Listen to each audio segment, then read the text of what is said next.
Oh, shit. Okay. Here we are. We're good. I mean, you can keep talking. All we're doing is talking about the downfall of the Cubs. So, Cubs fan, right?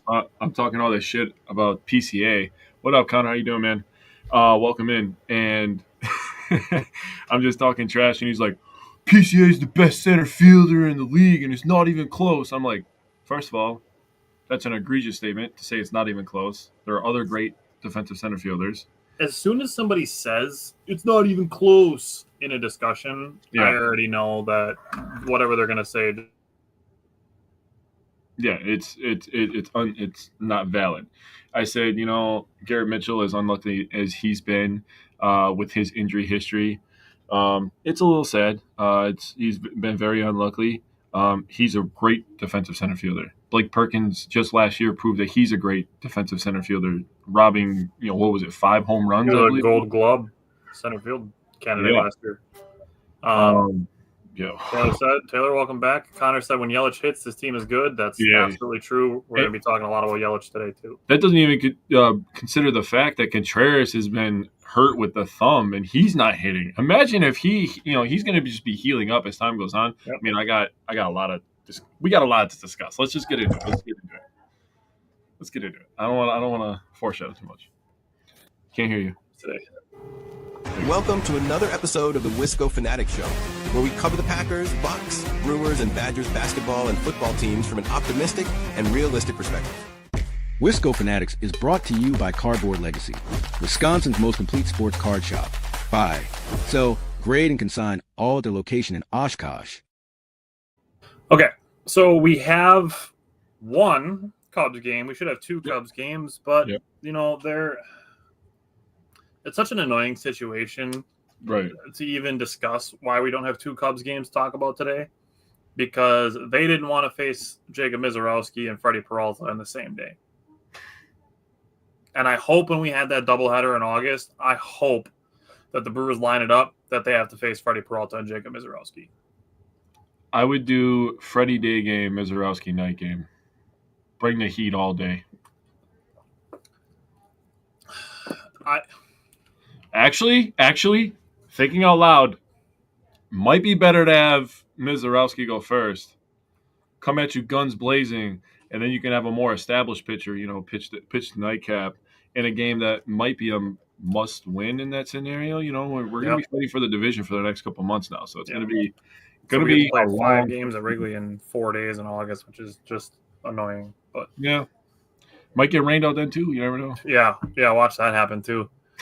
Connor, we're going to talk about that too. So let's start with Cubs game 3. This was from last Thursday. Let's talk about the game, and then we got to talk about some really bad way that this game ended, thankfully in a win. But for me, it was awesome to see Jackson Churchill showing off the speed early. He had a blooper, went straight to second for his 20th double of the season. Bottom of the first inning, Rhys Hoskins made a nice play on a hot grounder, threw to first while sitting down. That was awesome. Freddie Peralta got ahead of Pete Crow Armstrong 1-2 and threw a 4-seam fastball slightly above the zone. Pete Crow Armstrong just beat him on that particular pitch. After that, Freddie Peralta retired 9 in a row until a 2-0 solo home run in the bottom of the 4th. He was behind 3-1 on that count. He followed that up by a 4-pitch walk. Just in general, Freddie's command got a little iffy in the 4th and the 5th inning last Thursday. He did get pulled at 86 pitches, which was partly to get Aaron Ashby some work. Also, we don't need Freddie Peralta to throw 100 to 110 pitches every single time he goes out there. Agreed. So I've people complaining about Freddie being pulled early in a lot of these games lately. I mean, do you want him burned out in September, or do you want to be able to have him some games where he can stay fresh? And they won, so even the hindsight game still works. Steve, I'm really excited. We're going to have 2 Jacob Mizorowski games to talk about today. James, welcome back. Rhys Hoskins tied the game right away after that solo home run. Don't elevate breaking pitches to Rhys Hoskins. It's not going to go well for you. Like Connor said, Rhys's defense has been better this year. Perks of him feeling healthier. That is a very, very fair point, Connor. Yes. So looking at Rhys Hoskins, and I was excited. I had to sit on this for 6 days to be able to tell this. Looking at Rhys Hoskins' batting zones. So he had an elevated fastball thrown to him in the zone that was 96 miles an hour. He has 50 barreled balls in just that upper quadrant of the zone. Just the upper outer third. He has 50 barrel ball there, tied for his highest out of any zone. And he is batting 400, 455 on base with a 1,300 slug and a 1,755 OPS. Holy fuck. In just that upper outer third of the zone. Dude, don't pitch there in general, and definitely don't hang a breaking ball that Rhys Hoskins can just annihilate. His average exit velocity in that part of the strike zone is 96 miles an hour. His average. So, Rhys Hoskins, upper outer third, probably not a safe place to throw. After that, Isaac Collins was down 0-2 in an at-bat, worked back a walk, and Caleb Durbin followed with a home run after he was down 1-2. And the Brewers as a team just kind of teeing off. Through the third inning, the Brewers' average exit velocity was 97.6. Later on, Isaac Collins stayed hot, had a 3-run home run on a hanging breaking ball. And really just want to credit the defense, the Brewers' defense. Bottom of the sixth inning, Joey Ortiz had a web gem. He's been playing some amazing defense lately. And I'm going to leave it at that, and we will come back to the end of this game to talk about what happened in the 8th and the 9th inning. Yeah. So that's good, because that's exactly what I did in my notes too, so we can have a good discussion about it. So things that I looked at the Brewers had an early lead. They got up 1-0. Cubs get 2 from a homer in the bottom of the inning. And then it was really good response from the Brewers offense to pick up their starter and score immediately right away in the second inning. Obviously, you talked about that Hoskins home run that he hit. That was a hanging sweeper. And then Durbin also hit after Collins walked, which was right after Hoskins' homer. Collins ended up walking and scoring on the Durbin homer. So really nice from the Brewers offense to pick up their starter. Love that from them. In the third inning, Trejo smacked a fastball to right. Yelly jumps on the first pitch, which was a curveball. And then Contreras jumps on the first pitch, which was a sinker. And the Brewers are up 5-2. So Brewers being aggressive at the plate, jumping first pitches. Not only being aggressive on the bases, but at home plate, with the bat, swinging a little bit earlier. They've really done a nice job, and this is something that I don't think enough people have pointed out. But you're going to hear it here from Wisco Fanatics, because that's what we do. We like to point out the small things.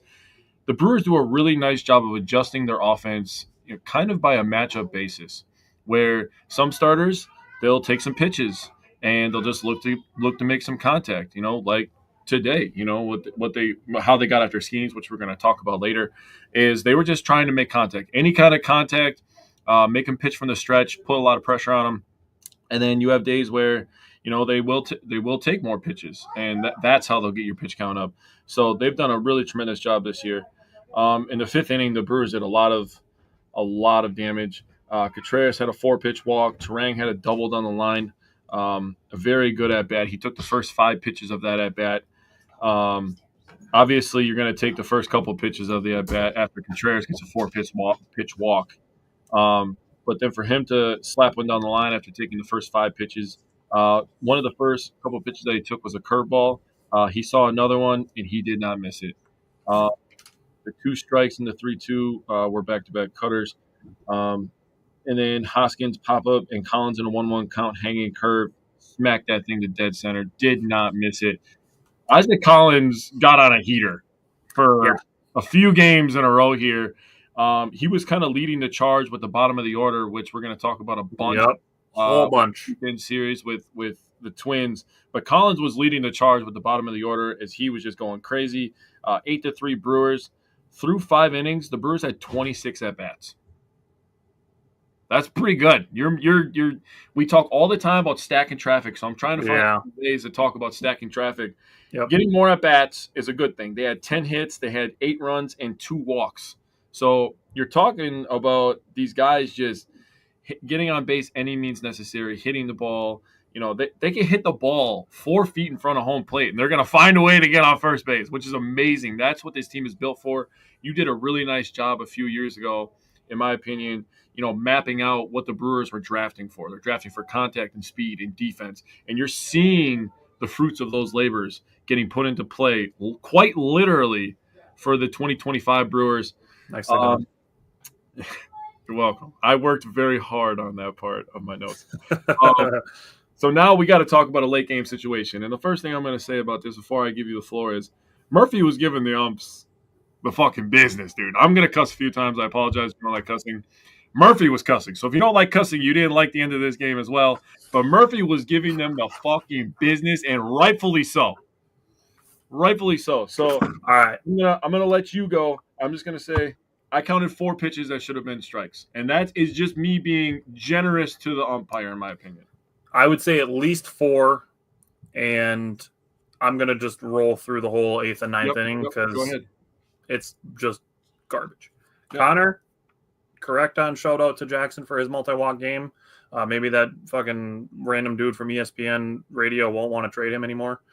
And Steve, yes, the bottom of the order is absolutely going to be a theme of today's episode. Yep. Now, the strike zone at the end of this game last Thursday, just call it like it is, absolute garbage.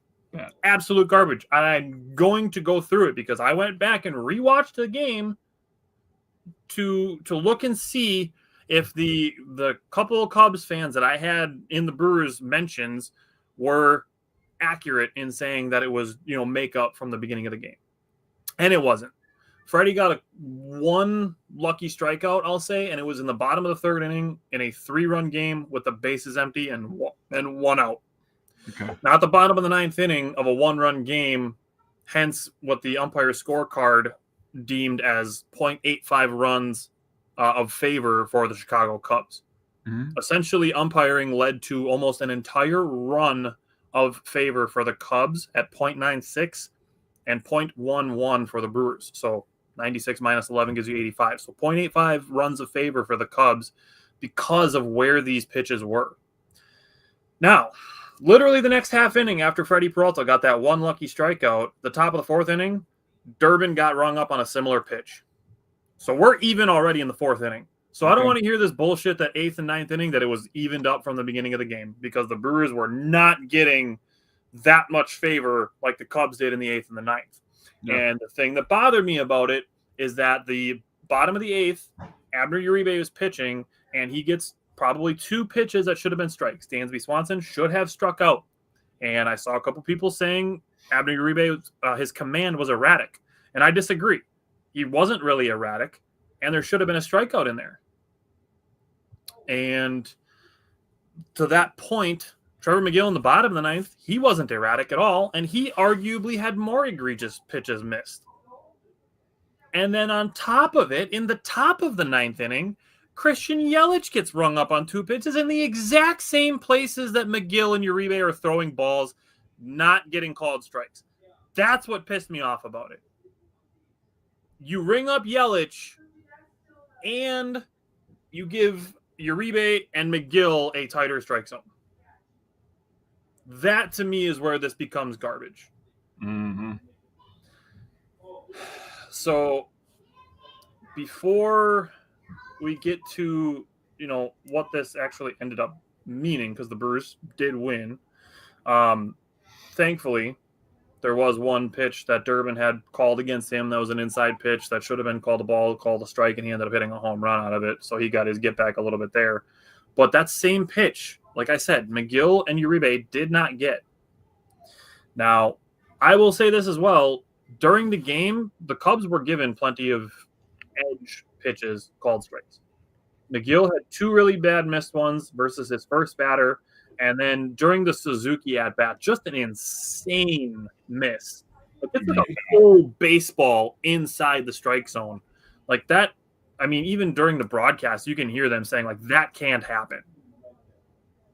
And the more that this kind of thing does happen, the more outcry you're going to have for people wanting an automatic ball strike system. Yeah. Now, what I will say, I normally don't like saying this, but in this situation it applies. Ball don't lie. Because Suzuki grounded into a double play, and I said this after the game. It felt to me like the umpire was trying to get Pico Armstrong to the plate. Dude, I feel that too. Also want to say that Suzuki is freaking terrible against the Brewers, so if he can continue to do that, I mean, we have no problem mentioning players when they're good against our teams, the Brewers, Bucks, Packers, Badgers. I have absolutely no problem giving credit where credit is due, but I'm also going to shit on some people when they deserve it as well. And Suzuki is fucking terrible against the Brewers, dude, and Peralta. It's hilarious that you brought up giving credit to your opponents, because I wrote in my notes that I will give the credit to the Cubs for one thing. It's for letting the guy back into the game after he climbed the net to get Salford. Yeah, right. That was actually pretty funny. Hey, I'm glad you guys let that guy back in. I give him credit for that. Yeah, we need to come on. Let's have some fun. It's okay to have some fun. I agree with that. And that's kind of where baseball's a little bit different too, where you can kind of have stuff like that happen. You can't have stuff like that happen at a football game, an NFL game, or even college at this point with how big it is. So I agree that was fun. Okay. You pretty much took the words out of my mouth for the 8th and 9th inning. I was going to say something similar to Ball Don't Lie. Dude, that took a half a page of notes in my notebook. Yeah, but I'm just going to say the team that deserved to win ended up winning. They didn't need help from the umpires. And also, I knew the Brewers were going to win this game because it was my daughter's birthday that day, so they were not losing. All right. It was also the 4-year anniversary of Bucks versus Nets, if you ever wanted to know the date for that. So that's electric. That still might be one of the best playoff series probably since 2000. Oh, Mama's the Mia for sure. Dude, and we talked about it the other day, and it's like I remember calling into work after Game 7, like awesome. Yeah. All right. My dad said awesome days for the Brewers and for Mizorowski today. Dude, awesome. So good. And we're going to get to that one, but let's talk about a sweep. Except let's do Pirates after that. Let's talk about a sweep. Yeah.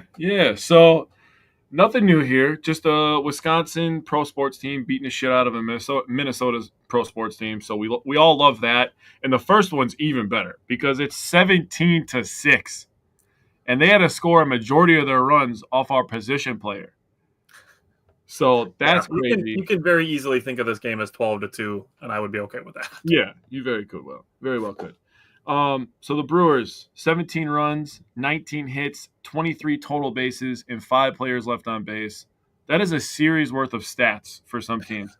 I mean, just look at the San Francisco Giants, who everybody thinks is going to be world beaters now they got Devers. Go look what they did this weekend versus the Cleveland Guardians. Not great. They didn't touch those numbers. Not even close in a 3-game series. The Brewers did that in one game. 17 divided by 3 is 5 2/3 runs a game, so I'll take that. Yeah, I'm pretty sure if I remember correctly, reading that correctly, the Giants scored like 5 runs total in 3 games. So, cool. Just saying, the Brewers are on fire right now. Mizorowski was absolutely unbelievable. The poor Twins had to suffer for what the Cubs were too scared to do, and that's have Mizorowski go 6 innings pitched, 1 hit, 2 earned runs, a walk, and 6 Ks. But we got to talk about this, right? So after this game, he became the first pitcher in baseball history to have more wins than hits given up, which is absolutely insanity. When you think back about that, you're just like, what? Like that doesn't make sense to me. That's unbelievable. Nick Mears was fantastic as well. I know you're gonna have a bunch of stats, so I'm gonna let you have your heyday on the stats, my boy. DL Hall also looked good in this one. He's been a little bit up and down this year. Obviously, we're gonna talk about another outing he had later this week. As in after this game.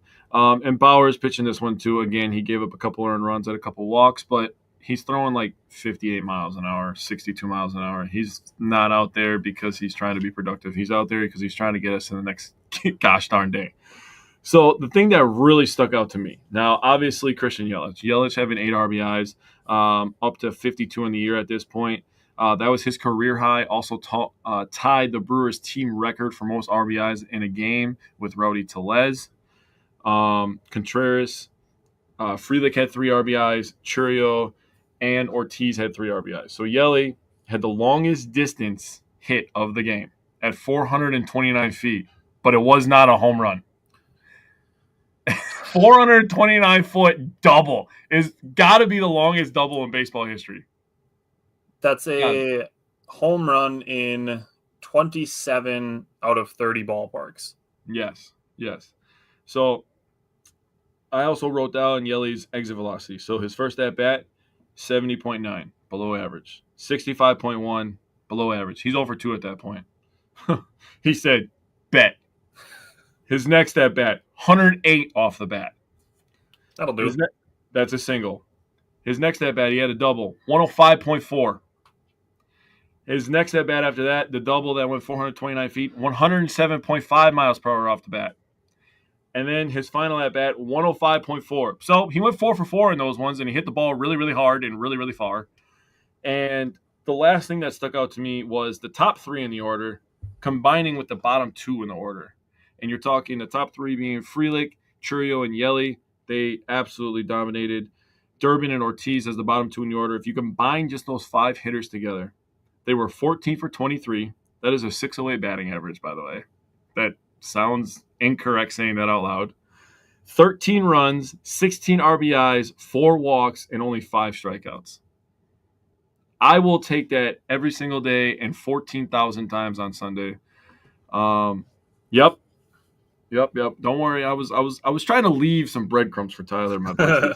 I didn't want to take all of them, but the runners in scoring position, again, I talked about it a few weeks ago when I was on. I had a miss last week because my daughter's birthday.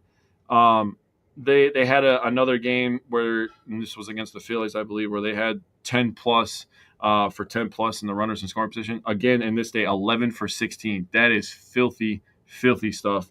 The Brewers offense is humming, and the starting pitching with Mizorowski coming up, kind of becoming more established, honestly. We're kind of molding into the team that everybody kind of thought they were going to be coming into this year, and everything's coming together at the right time. But, the season's over in June, Tyler. That's what people tell me on So I'm going to address a couple things. One, my dad asked how deep was the hill in Houston before they nixed it. It was 436 feet. I knew that. I didn't look it up on Google. I totally just knew that. Steve said Yelich, his 8 RBI game was the first time a player didn't score a run with 8 RBI. Yes, that is a Major League Baseball record. The most runs batted in without scoring a run. That is the most in MLB history. And Connor said, no hate to Bryce, but I think Sal should be our leadoff guy. I do like Bryce batting 5th. I agree with both of those things. I think Sal Frelick has all of the tools you would want in a leadoff hitter. Just a guy that will grind out at bats, almost never going to strike out, and will beat out a lot of balls that would be outs for other players. As for Bryce Terang, he essentially in the 5 hole occupies the role that Sal Frelick used to, and I'll say the same thing with Bryce Terang that I used to say with Sal Frelick when he was batting 5th. He's essentially your second leadoff hitter. I would like to add in on the thing about Sal that is great about him being a leadoff. Obviously, we know him as an emotional guy. He with being an emotional guy, he could be a tone setter. So having the tone setter at the top of the order makes a lot of sense to me. Yeah, I like that too. Okay, so it is hilarious to see us posting the strikeout that Jacob Mizorowski had in the first inning of this game. Yeah. Will Castro was turned into a human pretzel by a 96-mile-an-hour slider by Jacob Mizorowski. Yep. And it's hilarious during a Brewers-Twins game seeing the number of Cubs fans that were commenting on our post about it. That's nothing special. The hitter just sucks. He made a bad decision. He made a bad swing. It's like, yeah, a 96-mile-an-hour slider will do that. And then the number of people being like, it's not a slider, it's a cutter. It's like, okay, he holds it like a slider. He calls it a slider. StatCast calls it a slider. I'm going to call it a slider. Yeah, I'm just going to side with the baseball people. And it's not – and the thing about it is I saw a couple people too. It's just a fastball. It's like, no, it's not. And like I kept referring people to Pitching Ninja, who had the overlay of his 101-mile-an-hour fastball and 96-mile-an-hour slider. The slider moves on average about 11 inches more than his fastball does. Damn. So it's not the same pitch. It's not a fastball. It's not I wouldn't call it a cut fastball because it moves more than that. Mm-hmm. And then, and people being like, it's not the most diabolical thing on a baseball field you've ever seen. You've never seen anything that nasty. It's like, live? Probably not. Like, yeah, I can watch a fucking highlight video all day about the nastiest pitches ever in baseball, and there'll probably be 3 or 4 of them, just like the one that Mizorowski threw in this game, and Tariq Skubal is going to have some of them. Mm-hmm. Tariq Skubal is an absolute monster. Yeah, he is. But I'm not watching many Tigers games this year unless they're playing against the Brewers. So I'm not going to see those things as they're happening. Yep. I'll see them on highlight reels. Mm-hmm. But again, that's the most diabolical thing that I've seen because, like we said, Jacob Mizorowski turned Willie Castro, an all-star last year, into a sitting on the ground crisscross applesauce, crumpled aluminum can on the ground after swinging at that pitch. I was thinking, please use the crisscross applesauce. I was so proud of that saying that too on Friday. I was like, please say it. Steve said the pitch on its own was filthy. Just the movement, the end result being the human pretzel makes it clear how filthy it was. And I said this to a couple of people, again, in our comment section on the video that we posted. And people doing it's not that impressive, the hitter just sucks, whatever. It's like, I said this to a couple of people. I'm like, listen, there's no shame in admitting that this was a really good pitch. It was a really cool thing for him to do it. You will find that you will earn respect from people much easier if you offer it first. If you are going to be a Cubs or a Twins fan and come into our comment section and be like, this isn't anything special, after we clearly know that it is, just be aware that we're never going to respect anything you say again if our first impression of you is you being a douche and being disrespectful, when you can just be like, hey, I'm a Cubs fan. That was nasty. Thank you, Cubs fan. I would shake your hand. Yeah.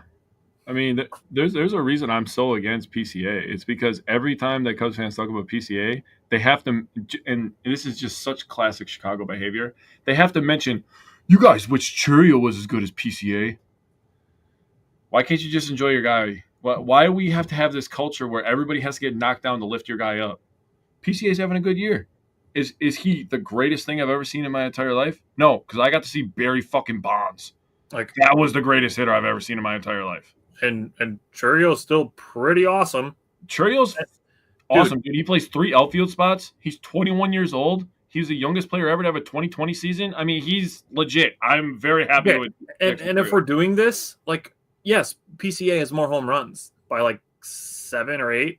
Yeah. He's batting like 8 points higher than Churio. Like the gap is this big, not this big. Like, yeah. And I get the defense is a part of it, but again, like you just brought up, he's played 3 different defensive positions this year. Yeah, obviously all in the outfield, but still, it still matters. Yeah, you know. So Steve or Connor said with Mizorowski and Skeens and Burns in the NL. Well, oh yeah, Burns, the new Cincinnati pitcher. I was like, Burns, what? Yeah, the NL Central hitters better watch out. There's some nasty pitchers in here. Steve said, crazy how Chicago fans can be kings of the offseason when they post slow motion videos of Fields or Caleb throwing against nothing, but now they downplay Mizorowski. And that's the thing. Again, you'll find it much easier to gain respect if you offer it first. Yep. So, looking at pitches thrown, again, we've talked about this as well, as the Brewers driving up the starting pitcher's pitch count, especially early in a series. 58 pitches by the Twins starter through 3 innings. Mizorowski, 34. Mizorowski threw 6 perfect innings at 80 pitches. The bottom of the 7th inning, he came out for after a long top of the 7th inning. Gave up a 4-pitch walk, which ended his perfect outing, and then no hits still after that. But then the second batter had a moonshot home run, which was the first hit that Mizorowski allowed after 11 innings, no hit. Now, I had a conversation on Twitter with somebody about this, and the conversation was, why did Pat Murphy even send Mizorowski out for the 7th? And I like that he did it. I like that Pat Murphy sent Mizorowski out for the 7th. It, to me, was a player's coach type move, giving Mizorowski the chance to continue what was a historic run of innings, letting the young guys play. his pitch count was in good shape. He was at 80 pitches. That's kind of right around where they want him. But Murphy gave him a chance to go out there and extend his record a little bit. Mm-hmm. I like that he gave him that chance. And I know they mentioned this on the broadcast as well. He's going to give up a run at some point. Yeah. Why not let it happen in what I think at that point was like a 9-0 game or a 7-0 game, I think, at that point. Like, I think it was 9-0, and that made it a 7-run game, something like that. But again, the Brewers were blowing the Twins out at this point. Yeah. Like, the outlier crazy chance that he gets injured risk aside, there is no risk in letting him go out there for that 7th inning to try to extend what has been a insane start to his career. Agreed. Now, Brewers did not have any runs in the first 3 innings, but were putting good at-bats together, as I mentioned, with driving up that pitch count. The third was just really good job. Getting to a bullpen early in a game is good. Getting to a bullpen early in a series is better. Because, again, you're just talking, you get to game 3, and you're like, oh, we've had to use our bullpen guys, so much through the first 2 games of the series. Point being, the first relief pitcher came in, and the first pitch that he threw, Christian Yelich ripped an RBI single.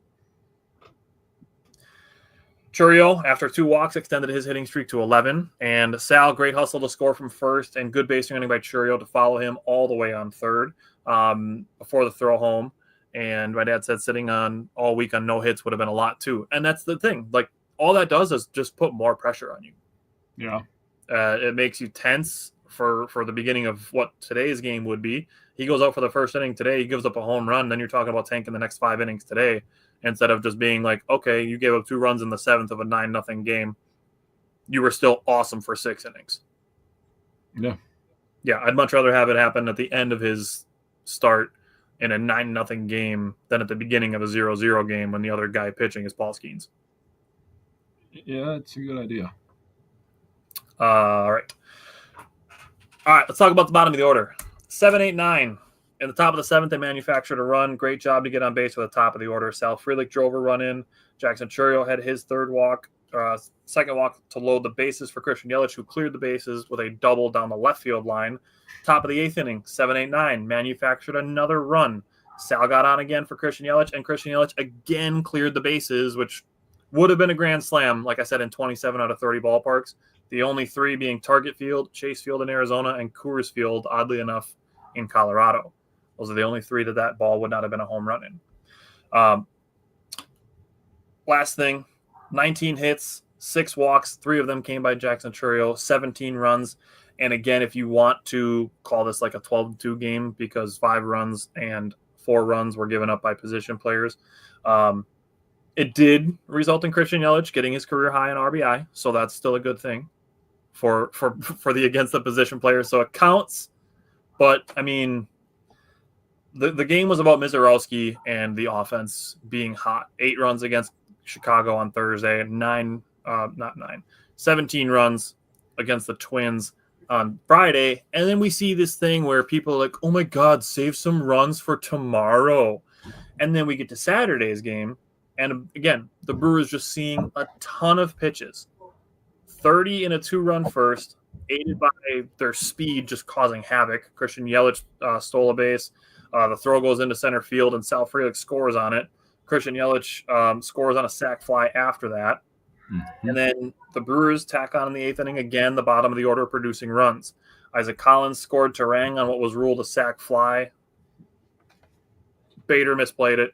Ball was basically in his glove, and it just bounced off of his hand towards the line.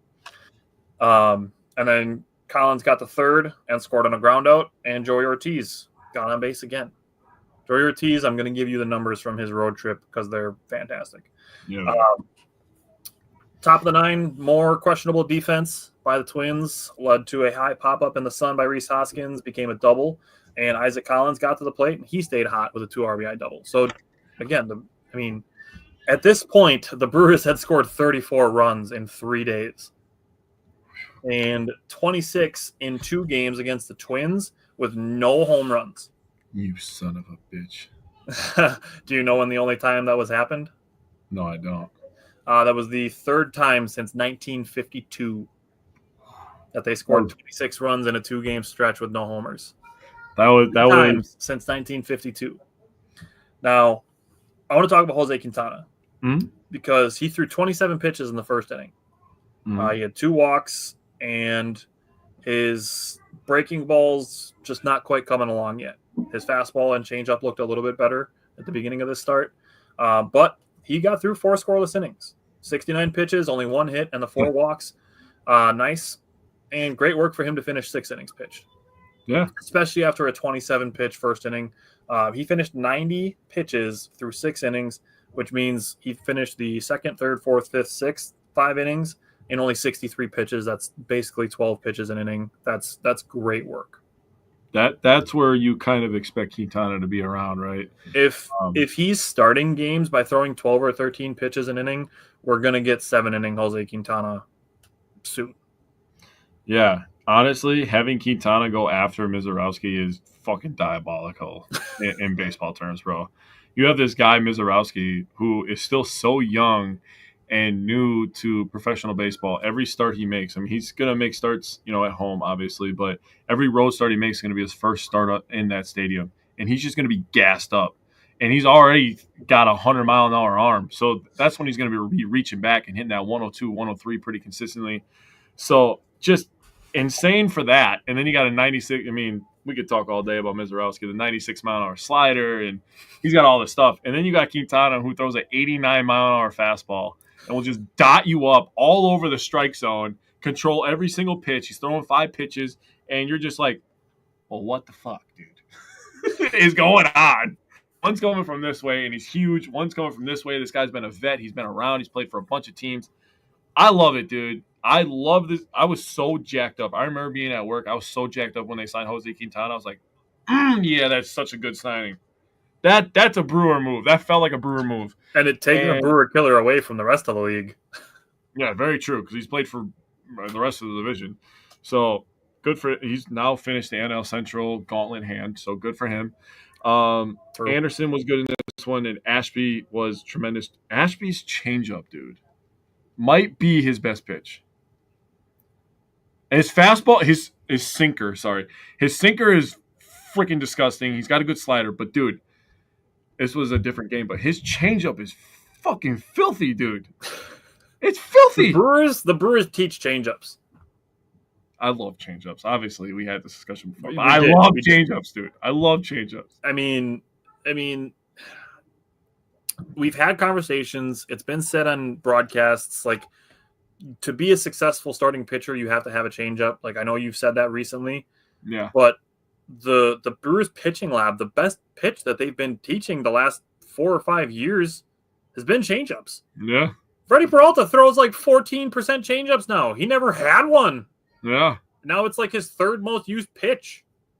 And it's good. When he can land it, it's good. He dominates. That's when he goes his 7 innings strong. Yeah. Which he can use one of those pretty soon, by the way. That's a little off topic. But in terms of the offense, I mean, what is there to say? I mean, Yelly, Collins, and Churio all had 2 RBIs. Collins had 3 RBIs in total. He's up to 19 now out of nowhere. Frelick's up to 29. Durbin's up to 25. Terang's getting RBIs. And Yelly's up to 53. I mean, that guy just started hitting, and the offense just went whoosh. Yeah, Ashby's curveball. I agree with Connor that Ashby's got a pretty good curveball. His curveball's pretty nasty. One of my biggest takeaways was 26 runs with no home runs. I was just like, wow, that's incredible. That's scary. It is. The Brewers also got Brooks Lee to ground out 3 times. He had a 19-game hitting streak, so good on the Brewers to not let Minnesota have anything nice. I love that for us. And it's the 3rd straight win, also the 3rd straight game with at least 5 players with an RBI and at least 16 players on base. So, I mean, that's an impressive streak. Again, we talk all the time about stacking traffic, so I'm trying to find different ways to talk about it. So I thought that was impressive. And just a good old-fashioned 9-0 ass-whooping on a Saturday afternoon. So you'll love that. And before we move to Sunday, I took the team numbers, and I looked at baseball as a whole and found where the Brewers stood. So as of – this would be after Saturday's game, the last 30 days. Okay. The Milwaukee Brewers were 4th in baseball in batting average at 266, for team average, trailing only the Rays, the Astros, and the Blue Jays. And third in on-base percentage, trailing only the Rays and the Dodgers, and tied for third in runs scored. So Brewers, I know they posted a thing today that over the last 30 days they have the best record in baseball. I just want to keep kind of emphasizing these things, how good the Brewers have been basically just in the month of June. Yeah, been really good. Been So tremendous. let's go Sunday's game. So out to you from Sunday. Well, we got a lot to discuss here with the bullpen. We'll put a pin in some of that. God, I'm so smart for something I said about it. Uh, So not me over here just tooting my own horn, pat myself Hey. on the back, whatever else you want to say, but got to do it. I say smart So- things sometimes. Another day, another RBI for Christian Yelich. He's up to 54. Hoskins with a couple. Contreras with a 2-out RBI. Terang absolutely mashed a baseball. Yeah. He's one of those guys who's he's got sneaky power, dude. Dude, I've been saying that since his rookie year when he hit that grand slam against the Mets, like right Yeah. away in the beginning of his rookie career. He's got sneaky power. He just nobody ever talks about it, but he's just a get on base kind of guy, platinum glove, and I mean, dude, he made an absolute disgusting play when we talk about game 1 of the Pirates. He made a fucking filthy play throwing a guy out at third. I was sitting back like, whoa, dude. We're gonna have a conversation about that. I'm there's a discussion to be had because there's regular people talking about, oh, that wasn't that crazy of a play, and I'm thinking like, okay, you get off your couch and you go do that because you ain't doing that throw. I promise you that. But really the thing I wanted to talk about was another game with 5 people producing in the run scoring category, another 9-run game, people just basically playing hot potato, who wants to stand on second base and third base, and the bullpen. So I don't know how deep you want me to go into my bullpen talk. And then I have some totality. Let's talk about the game, the rest of the game, and then we'll talk about the bullpen separately, kind of how we did with the Cubs game. Okay, why don't you go? Because I have more like totality of the series notes and some thoughts on the bullpen. So why don't you go ahead and get the Twins used an opener, and they got Christian Yelich down 0-2 with 2 outs, and it worked it back to 3-2. So good job by Christian Yelich. That's good at bat to do that. And then he ripped a double. William Contreras had an RBI single after he was down to 1-2. So those two, good job to manufacture a run with 2 outs. Connor said it's good to see Buxton healthy and playing well. Glad it was only 1 game and not all 3. Strongly agree. It's better for all of the leagues when all of its players are healthy. That's why we will never cheer for injuries. We will never be happy when they happen, even if they happen to our rivals, because we want to beat our opponents when they're at their best. Mm-hmm. That's what the spirit of competition is really all about. Now, Quinn Priester, he had Byron Buxton, like Connor said, down 0-2, got back to 3-2, and he hit a game-tying solo home run. Second run scored on a third single off of kind of an awkward check swing. Considering the 5 hits that Quinn Priester gave up, one of them being a home run, it's not horrible to only allow 2 runs in that situation. Priester did get through the second and third innings clean, but a 2-strike solo home run cut the lead to 5-3. Priester was taken out after 3 1/3 and just 76 pitches. But, big but, bullpen was well rested to this point. Yes. Jake Bauers pitched an inning on Friday night. I mean, Jose Quintana got through 6 innings after Mizorowski pitched 6 innings and got into the 7th. I mean, only Ashby, Grant Anderson on Saturday, and Nick Mears and DL Hall each pitched on Friday. That's where we're at. The bullpen was well rested. Rob Z came in for the final 2 outs. And then going into the rest of the bullpen, I'm going to put a pin in it. Mm-hmm. First batter of the second inning, Rhys Hoskins tied the game by sneaking a home run to the left field corner. So right back 2-2, we're good. Yep. Top of the third, Sal Frelick had an infield single, was originally ruled an error, which is just crazy because Sal Frelick was beating that out even if it's fielded cleanly. Did end up getting changed back to a hit. Jackson Churriel bunted for a single.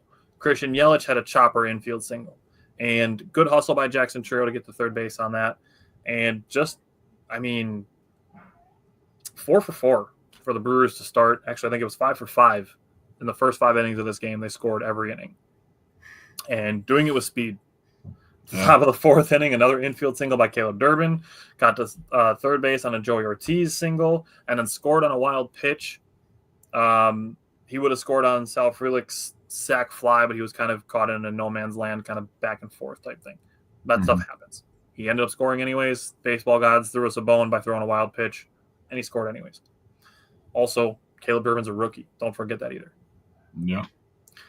Top of the fifth inning, Bryce Durang made it 5 for 5 on scoring innings when he destroyed a 412-foot home run. Again, bottom of the order, getting it done and getting guys in. Now, we can talk about the bullpen here because DL Hall came in the bottom of the seventh inning, and I had a back and forth with somebody on Twitter about this, that when Pat Murphy put in DL Hall, it was probably the plan to have him pitch the 7th, 8th, and 9th and end the game. Yep. And I just brought up that the bullpen was well rested. That's why Priester was pulled early. The Brewers jumped out to a lead, so they put in DL Hall thinking, okay, we'll use DL Hall. We'll end the game. He gave up 2 hits and 2 walks that allowed a run and the tying run to come to the plate. Mm-hmm. And then Pat Murphy goes to what I call his not fucking around guy, which is Nick Mears. Yep. He came in, got a run came in on a ground out. Sal Frelick caught a wind ball for the 3rd out, and that was it. Brought in Jared Koenig for the 8th. Didn't get off the mound quick enough on a ball, and I saw people saying Rhys Hoskins should have made a better throw. Jared Koenig needs to get off the mound quicker. That's on both of them. Yeah.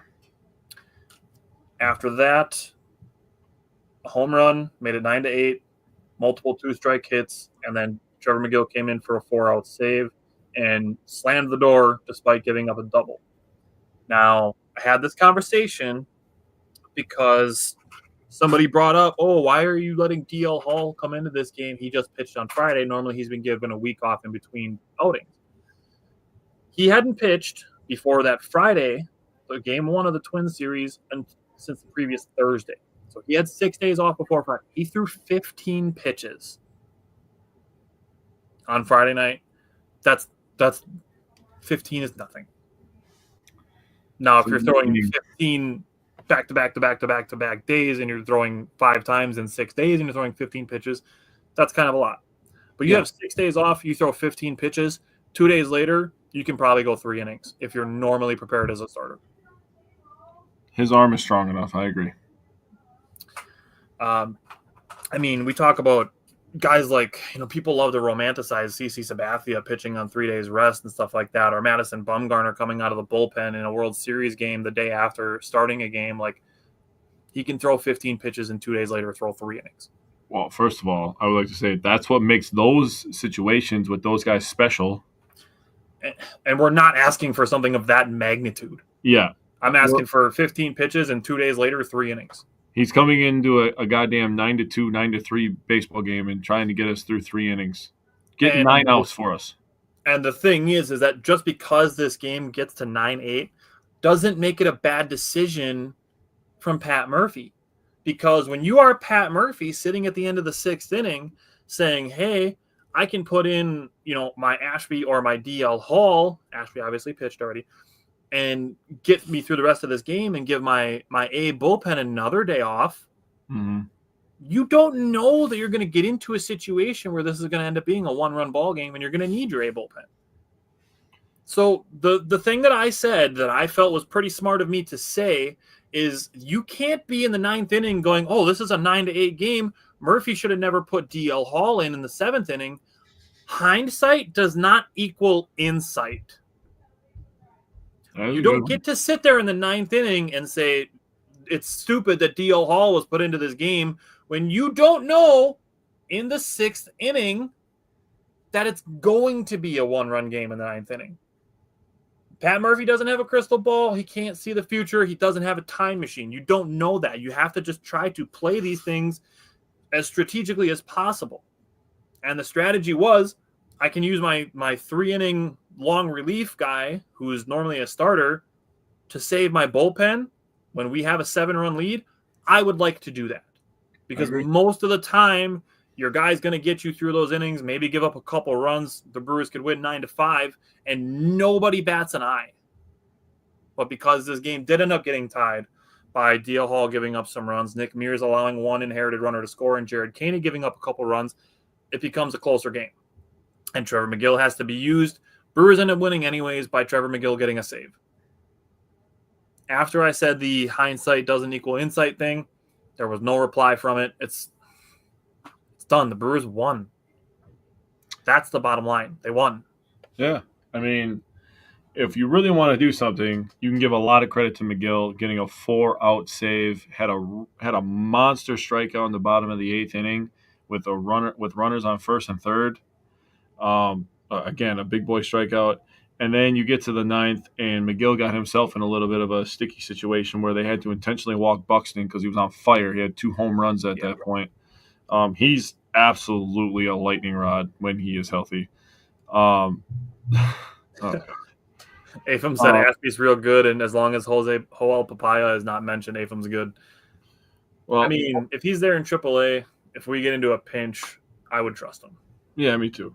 And then for him to strike out Larnach, who was swinging a good bat, to end the game after intentionally walking Buxton, I mean, that's some big boy stuff right there, and that's what makes me trust Trevor McGill even more. Yeah. And honestly, that's going to make Pat Murphy trust Trevor McGill more. True. We get McGill, who blew a save not that long ago. I mean, maybe it is a long time ago now. That was about a week and a half ago. Yeah, okay. I was going to say 2 weeks. So for him to get that back, and I love the scream at the end, dude. He's always him and Contreras were both fired up. Hell yeah, dude. That was a big time win.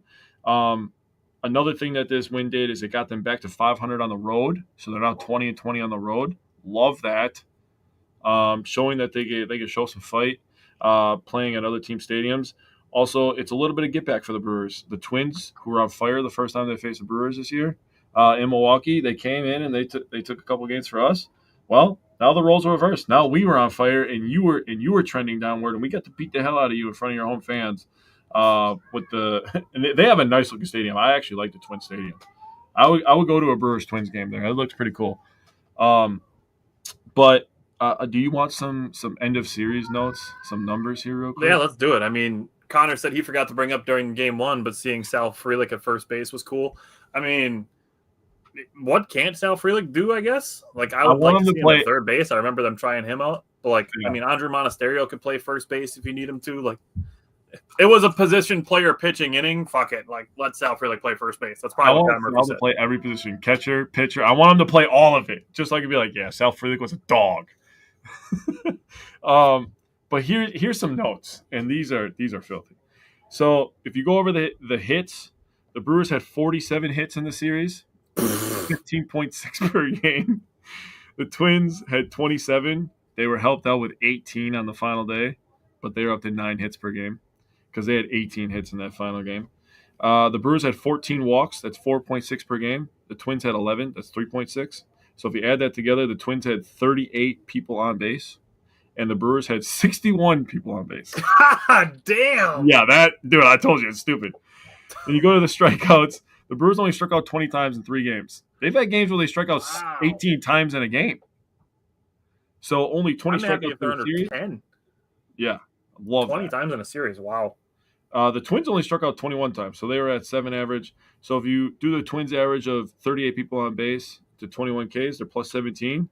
You go to the Brewers with 61 on base and 20 Ks, they're plus 41, bro. Dude, that's insane. Their number of average base runners per game was equal to total strikeouts in the series. Dude. The Brewers scored 35 runs. The Twins scored 14. We scored 21 more runs than them, bro. Damn. And we had position players pitching in this series, bro. And that's how they scored some of their runs. That is disgusting stuff. I mean, gross. Man, when I was writing this down, I was like, Jesus Christ, we beat their ass. It feels broken. I'm just writing double-digit numbers all over the place. I'm like, yeah, this isn't right. This is baseball? This feels wrong. Is this football? The last thing that I wanted to say just on the road trip, the 5-game road trip, should have been 6. Joey Ortiz, these 5 games, he was 10 for 22, .455 batting average, .455 on base, .455 slug, a .909 OPS for Joey Ortiz. Fantastic road trip for Joey Ortiz. Seeing him hot, I tweeted this last night, seeing Joey Ortiz get hot over the last couple of weeks has been therapeutic, is how I described it. And we can go to Monday, starting with game 1 of Brewers Pirates, and 2 2-out hits in the first inning to get Pirates a 1-0 lead, 2 hits to start the second, and then 2 strikeouts and a ground out after that. 3 more strikeouts in the third. Did issue his first walk in the top of the 4th inning, followed by a home run. That's the 4th home run in the last 3 starts that Chad Patrick has allowed, which does make me a little worried about him, that he's given up a lot of home runs in his last 3 starts. Steve said the opening series against the Yankees feels like it happened 5 years ago. It absolutely does. It really does. That's a good way to explain it. So I'm a little worried about Chad Patrick just because it took him 82 pitches to get through 4 innings. 2 hits to start at the top of the 5th, got another run in, and thankfully a Sal Frelick assist cut the runner down. But it's weird because Chad Patrick also ended the 5th inning with his 9th strikeout, which was a new career high. Connor brought up the meme. I love it, bro. the it's a me, a Joey. That meme that's excellent. That's some of my best work for sure. I just want everybody to know that every time we come up with an idea, it's me spewing complete bullshit, and Tyler just molds it into something beautiful. But I also want you to think about me every time that Joey does something good on the field. I am walking around my house going, "It's a me, a Joey," for about 5 more minutes after that. Every single time. I'm not kidding. So I love it. I love that meme, dude. Here, I got it. I found it. I do have it on my computer. It's a me, a Joey. I love that meme, bro. It's fire. Oh, that's good stuff. We need a producer so that every time we're talking about Joey Ortiz, this can just pop up. It's a me, a Joey. Yeah, every time. Dude, honestly. Oh, that's good stuff. Anyways, back to Monday. Yes. So, Chad Patrick, I mean, I guess I need to see him again and see what's going on. Yeah. See if he figures it out, or see if maybe we need to swap him and Logan Henderson. It's an option. Or Woody. So the Brewers, only 1 hit through 3 innings pitched was Christian Yelich, who extended his hitting streak to 7. Top of the 4th, the Brewers got a new pitcher from the Pirates. The second guy to get on base, Christian Yelich, with a walk. After that, 2 singles to left center by William Contreras and Bryce Terang. The Brewers got on the board. That extended Bryce Terang's hitting streak to 8.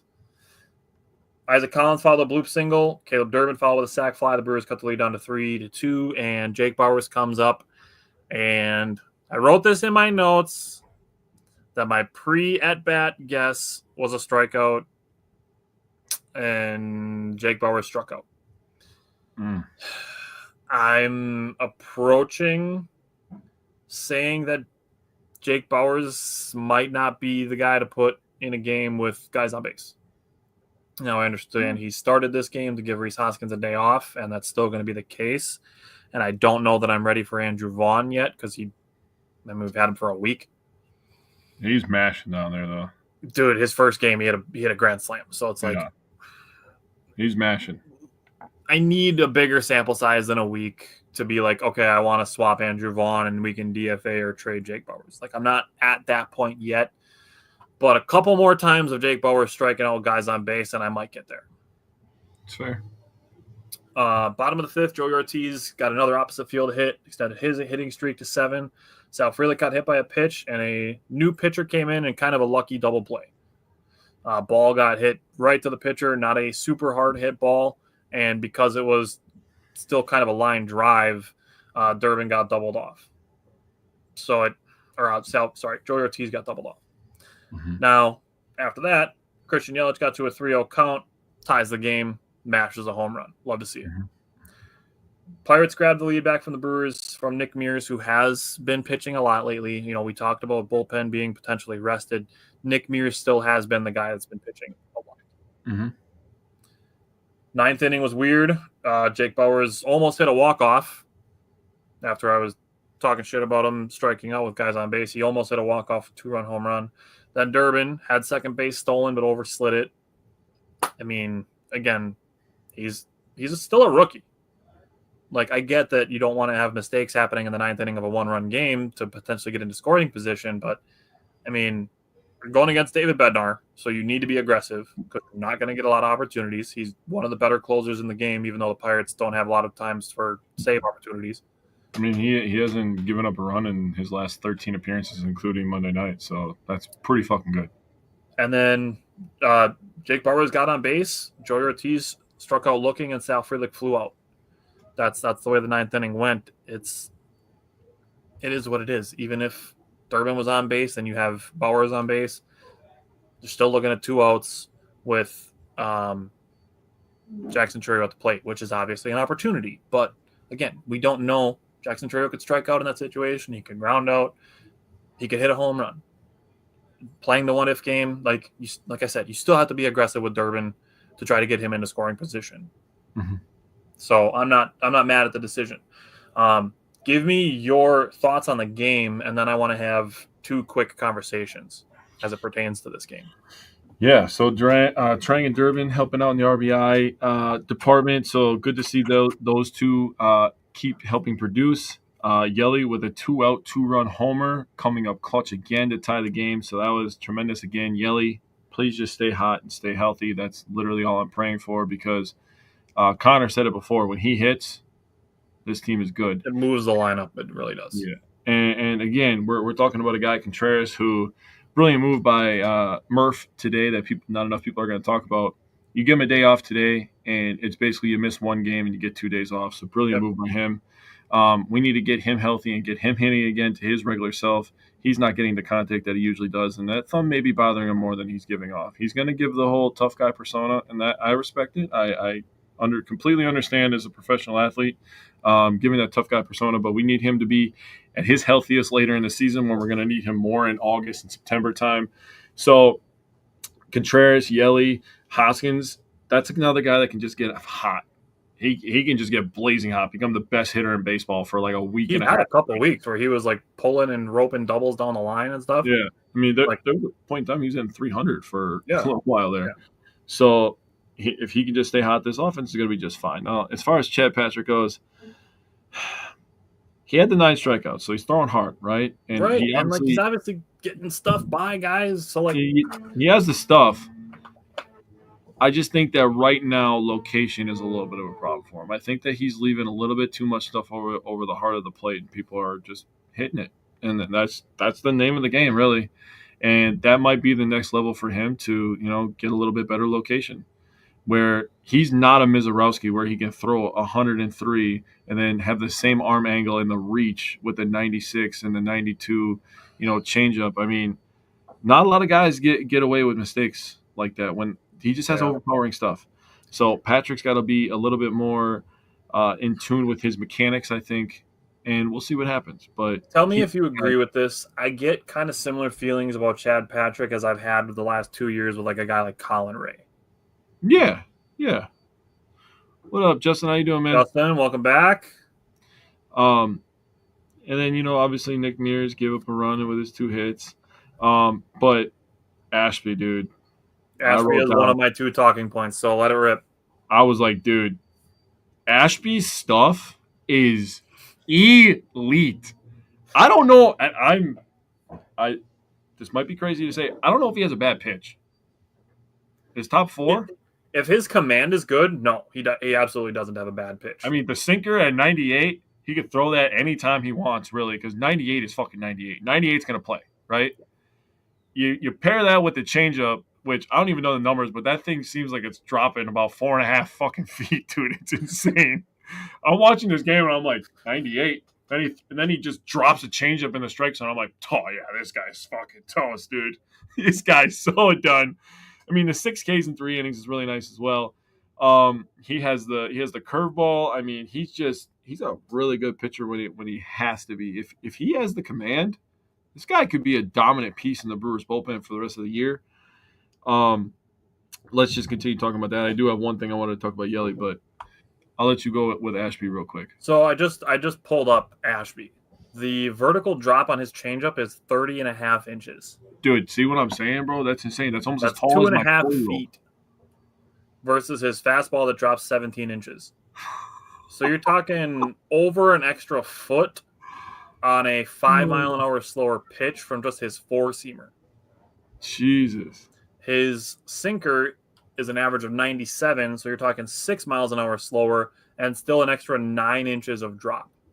Jesus. The 30.5 inches of vertical drop is 1.3 higher than the comparable average. Mm-hmm. And the induced movement without gravity is 2.7 inches higher than the Major League Baseball average. Damn, bro. So his changeup is very good. His curveball, holy hell. The vertical drop on his curveball is 58.4 inches. What? That's almost 5 feet. It's an average of 6 inches higher than the comparable, and the induced movement is 7.5 inches above the average. He does not have a bad pitch, dude. I mean, his four-seam fastball is maybe the only one that's not a plus pitch. That one doesn't move as much, but all the rest of his pitches move significantly more than the average. So if he sticks with the sinker, curveball, changeup, he could. And I'll throw this out there: the usage on the four-seam fastball is nowhere near anything else. He's thrown 9 total four-seam fastballs. Yeah. So his main fastball is obviously his sinker. Yeah. In this game, obviously his location was good, and the velocity was up on all 4 of his pitches. Mm-hmm. So not only that, obviously we were in a 1-run game. Patrick only got through 5 innings. He saved the bullpen for the rest of the series, obviously, besides Nick Mears, who did pitch in this game. But for him to get through 3 innings, he threw 52 pitches, 32 strikes, 20 balls. That's a decent ratio. It's a little over 60%. That's right around where the league average is at. That's what Pat Murphy was trying to get out of DL Hall on Sunday. And Ashby did it on Monday. So we got a bullpen reset at the beginning of this series. I'll throw this out there just because you already talked about Bryce Turang's web gem. The web gem that he had was a tapper in the infield. He faked a throw at first and noticed that as he was going to pick up the ball that the runner was going to carry through over to third base and try to get to third on a ground out. And Turang saw that, faked the throw to first, turned around and whipped. No look, just turned around and fired to third base to get the runner who would have been safe if he slid, but didn't think Turang was going to third base. Absolutely. That was dead nuts. Insane throw. And the Brewers posted, rightfully so. It's a highlight. But because the Brewers are losing to the Pirates in a game one time during the season, the Brewers are going to lose even if they have an amazing season 50 plus times and 60 plus times. And we get a highlight, crazy highlight in a game that they're losing. Nope. No fun. We are losing. Nothing cool is allowed to happen. It's such bullshit. The we're losing so no good things can be enjoyed mentality is such a red flag. Yeah, it is. It's such a red flag for cool shit to happen and people be like, I'm not enjoying it because we're losing today. Like that, fucking have fun. Have fun when cool shit happens. I agree. Again, nobody's winning 162 games. Enjoy the cool shit. Yeah. Because the inverse of it is you're going to have games where you win and you make errors. But you know what? You're going to let that go because you won. So be able to take things in stride, especially things like losing in a game that is 162 games where you're going to lose a lot. Be able to take it in stride and be able to have fun when you're going to lose games. And I'm not saying you have to enjoy losing. That's not what I'm saying. But to be able to enjoy good things that happen during losses. Because we will bring things up like hitting approaches. Obviously, we're talking about good defensive plays. We can talk about gems from pitchers. It's all similar things, because you can have a game where Freddie goes 6, gets 8 strikeouts, gives up 1 run, and the Brewers lose 1-0, and it's like, oh, we wasted a gem from Freddie today. So you're recognizing that there's a gem there. Mm-hmm. This one being a web gem. Mm-hmm. That's still a good thing that happened. Mm-hmm. Losing the game doesn't take away from that play being great. Like, yeah, Pirates fans can probably be like, yeah, well, we got the win. Like, touche. But Brewers fans enjoy cool plays when they happen. That's a crazy phrase from Bryce Turang. If we're talking, this happened, I think it was in the 5th inning. If the Brewers hit a walk-off in the 9th and they go nuts, people are going to go back to that and be like, what if Bryce Turang didn't make that play and the Pirates scored another run and the Brewers, now this is a 1-run game instead of, a tie game. Yeah. So good things can happen in losses, and you can still enjoy them without having to make yourself feel like you're enjoying losing, because that's not the case. You could have literally made that same speech for Ashby, as he was making good pitches on the mound as well. Just because the Brewers didn't win doesn't mean that Ashby can't build on this good outing that he had. That's absolutely a fantastic outing. And, we're going to talk about Joey Ortiz more as we continue going into these games. Hold on. Let me give you some yellow. Because, Joey Ortiz, his hitting streak continues. Yeah. Not all the games that they won that he had hits. Very true. Same thing with Yedley and Turang. It's not like a hit streak and wins only. Like, nobody counts that. Yeah. So it's hard to hit a baseball, bro. So just count the hitting streak. Just enjoy the season. Take things in stride. Agreed. Okay. What do you want to say about Yelich from Monday? Yeah. So I got hit. So this is after Monday's game. Yelly's batting .402. This is his last 7 games. 41 for 102, which is so stupid. 8 home runs, 30 RBIs over his last 26 games. And, that's over his last 26. And over the last 7 games, he's 16 for 30 with 14 RBIs. A .533 batting average. In a week of baseball, bro. Whoa. He's good. All right. Well, let's talk about last night. What stood out to you from last night's game?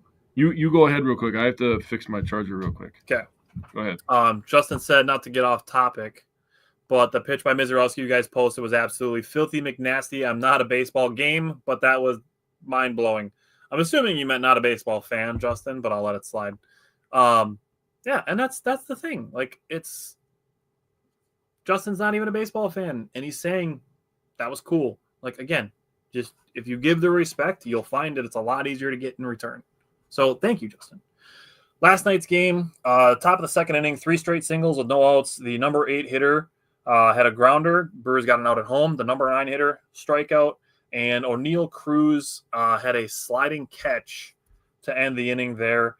Good job by Freddie Peralta to settle in nicely after getting out of that jam. He pitched a clean third, 4th, and 5th innings. The top of the 6th, he had 2 soft singles to start, followed by a 1-2 to 3-2 home run.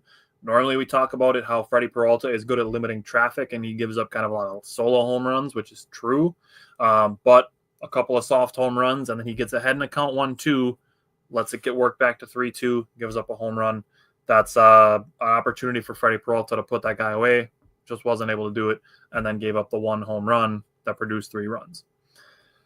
Bottom of the 2nd, Bryce Turang had a bunt single that extended his hitting streak to 9. Bottom of the 3rd, Joey Ortiz extended his hitting streak to 8 with a 2-run home run.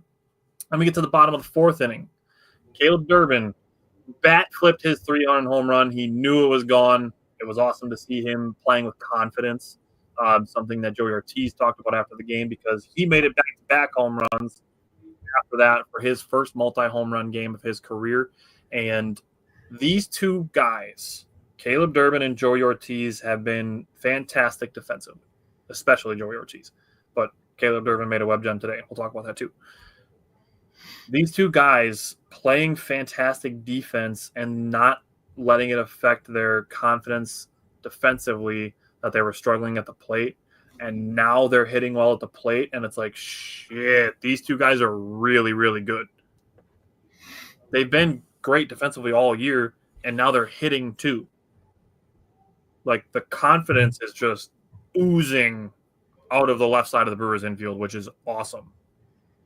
I mean, if you want to just take the left side of the field, you can have Collins as well. Yeah. Literally just take the left side of the Brewers defense as a batter. All young guys, all playing elite defense, all hitting the baseball, the cover off the baseball right now. Bryce Durang extended his hitting streak, like I said. Christian Yelich extended his hitting streak to 8 in the bottom of the 7th. And in the bottom of the 8th, the Brewers took advantage of some bad Pirates defense to add some insurance. But again, it's really the theme of the episode today is taking advantage of the bottom of the order, getting on base, and starting with Rhys Hoskins. Getting on base, Isaac Collins hitting a rocket single, Caleb Durbin reaching on an error, and Joey Ortiz driving in a run on a fielder's choice, and had good hustle to stay out of the double play. So good job by him for that. And then Sal Frelick with runners in the corners hits a single, and that single, 109.1 miles an hour off the bat, that is the new hardest hit of Sal Frelick's career. He previously said it just a couple weeks ago, breaking it from the home run that he hit in the playoffs against the Mets last year. Mm-hmm.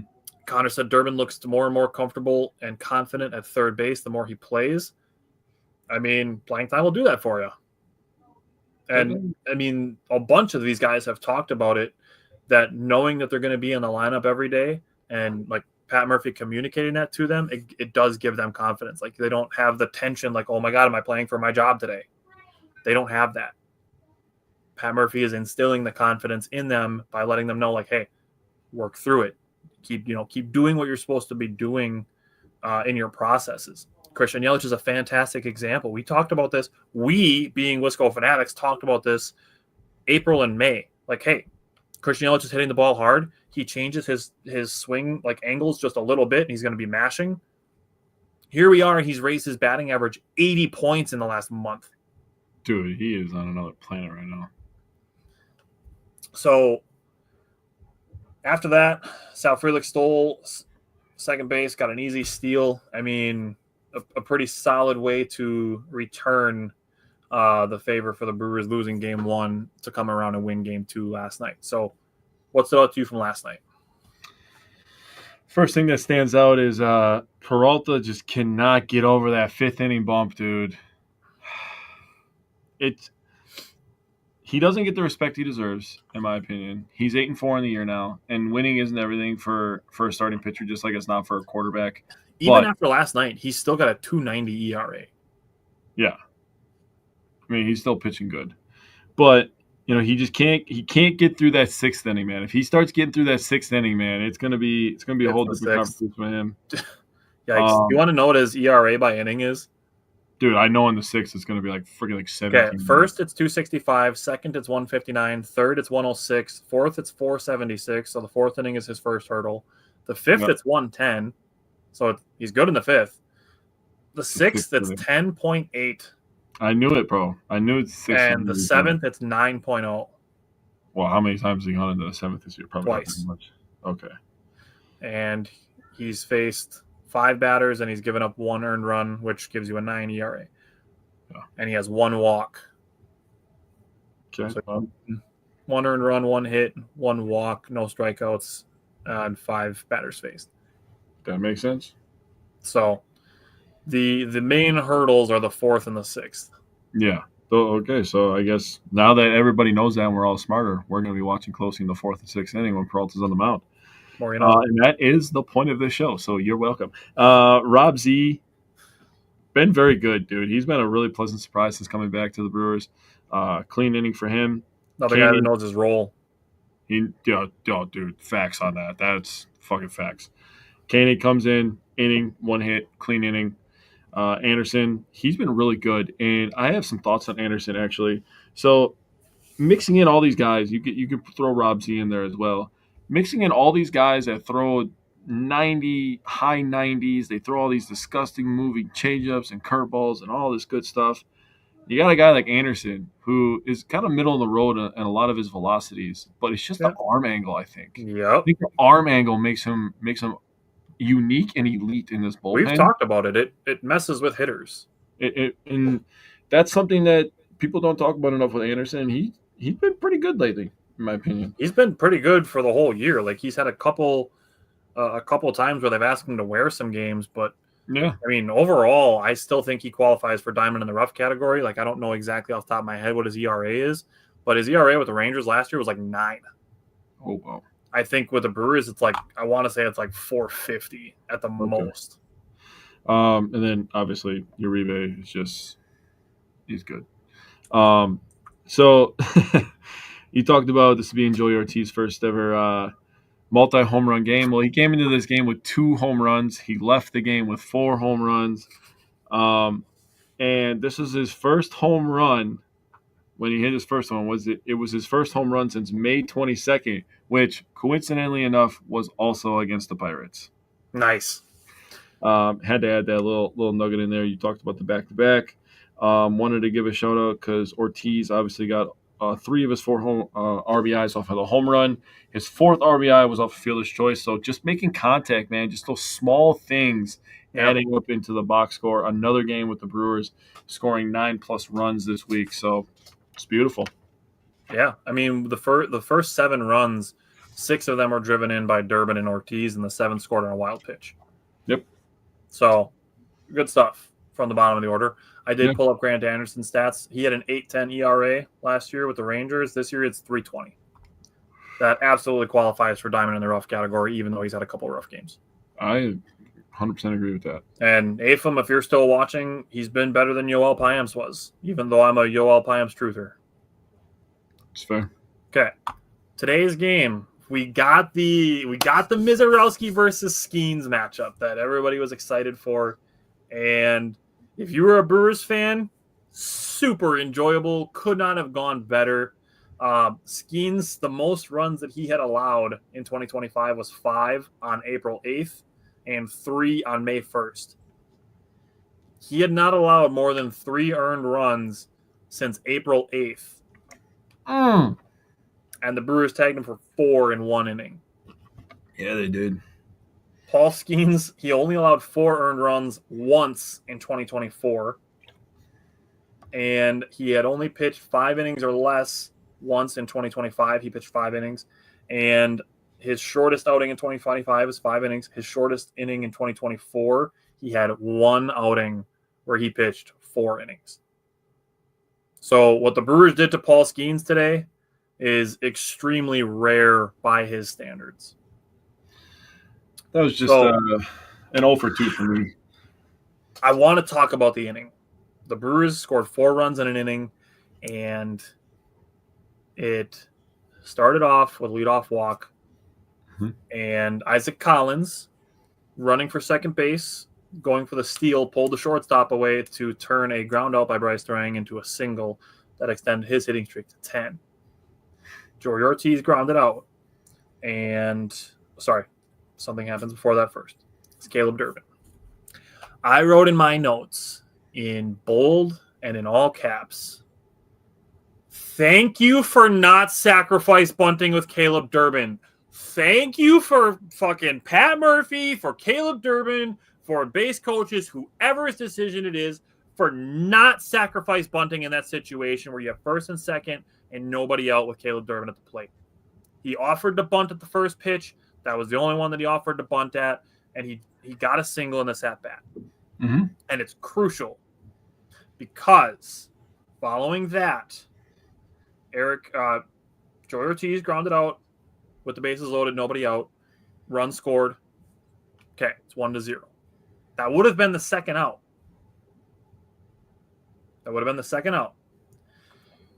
Eric Haas bloops a double. That makes it 2-0. Sal Frelick has a tapper, and Gonzalez, the Brewers killer from the first 2 games, throws home, throw goes wide, and Durbin scored what would have been not on base if they would have sacrificed bunted him. True.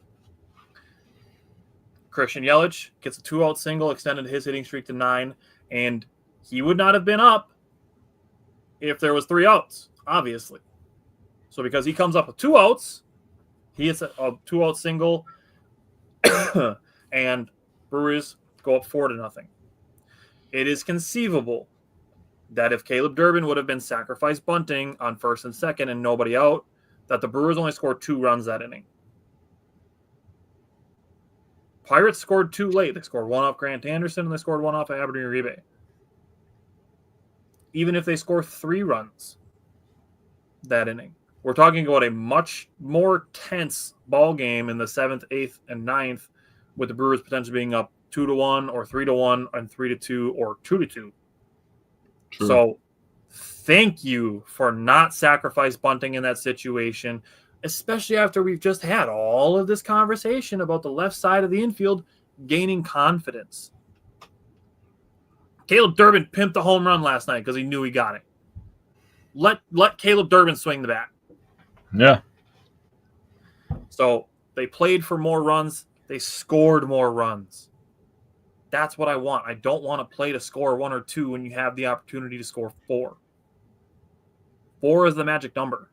Still continues to be the magic number.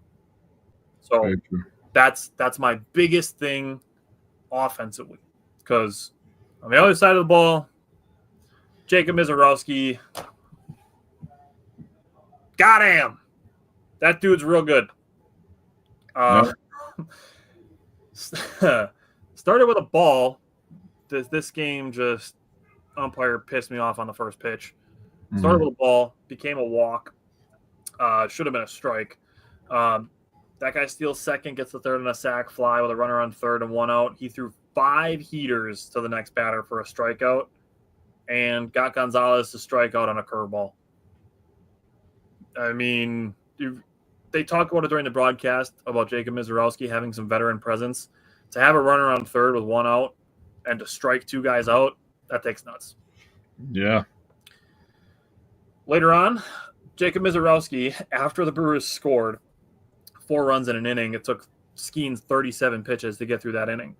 Mizorowski finished his 3rd inning. He was at 42 pitches total. Yep. And he was feeling himself. Brewers go through this long-ass inning of scoring 4 runs, sending 8 guys to the plate. Skeens has to throw 37 pitches. Mizorowski comes out, throws 10 pitches, 1, 2, 3, and we're back to batting. Now, the game got a little quiet from there, and Mizorowski in the top of the 4th had the first 2 guys reach, and his command got a little loose for about a batter and a half. And then he locked back in, got a ground ball, double play ball, and a 4-pitch strikeout to O'Neal Cruz. 3 of the pitches in that 4-pitch at-bat were 101 or plus. I'm going to say something a little crazy. That double play ball was probably the most important at-bat for Mizorowski in this game. To have 2 on and no out, being a young guy, 3rd ever start. Yeah, pretty important. Even just a routine out, you're still looking at potentially 1st and 3rd with 1 out and O'Neal Cruz up versus a guy. It's a sac fly and you give up a run, and then things kind of can start to tilt towards Pittsburgh. I don't care how good or bad the team is. Momentum does not favor anybody, and that was an important at bat for me. For him to get that double play ball was very clutch, and we always talk about the pitching. I'm not trying to interrupt too much here. I'm sorry, no, you're good. But we always talk about the pitching in the pitching lab, and rightfully so. I don't think we give enough credit to the defense, because the defense behind you, dude, we got gold glovers and platinum glovers, and then we just bring up these guys from the freaking minor leaguers, and they're freaking gold glovers, and it's like, we just keep fucking popping these guys out. What's going on over here? Pitching and defense, dude. That's what we do. I love it so much because it keeps us competitive, man. So I'm going to throw this out there. I'm not taking away from what you're saying because that's a good point. The double play ball that he got, it doesn't get any easier than that one. Yeah, you're not wrong. That was a routine. That was a great pitch by Mizorowski. 99 on the corner. Double play balls, what they call those. Yeah. That was a can of corn is what they say. You know what I'm saying? Yeah. Just a little soft ground ball, tailor-made double play ball. Tailor-made. Like I said, game got quiet until the 7th. The Pirates scored an unearned run. And then in the 8th inning, Abner Uribe gave up a run. The 3rd time in 4 appearances that he's given up a run. My thing with that is, thankfully, none of them have blown games. True. If you're going to be able to pick and choose when Abner Uribe gives up a run, it's in a game where you're up by 3 and he gives up 1. It's not the end of the world. Versus, if you're talking about he gets a save opportunity in a game where Trevor McGill's had to pitch the last 2 days in a tie ball game, and he gives up a run. That's obviously much more, crucial. Right.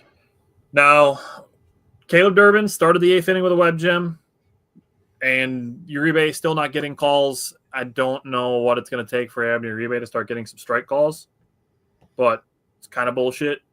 But still, credit to Caleb Durbin, and I guess to Abner Uribe for only giving up 1 run in a 3-run game.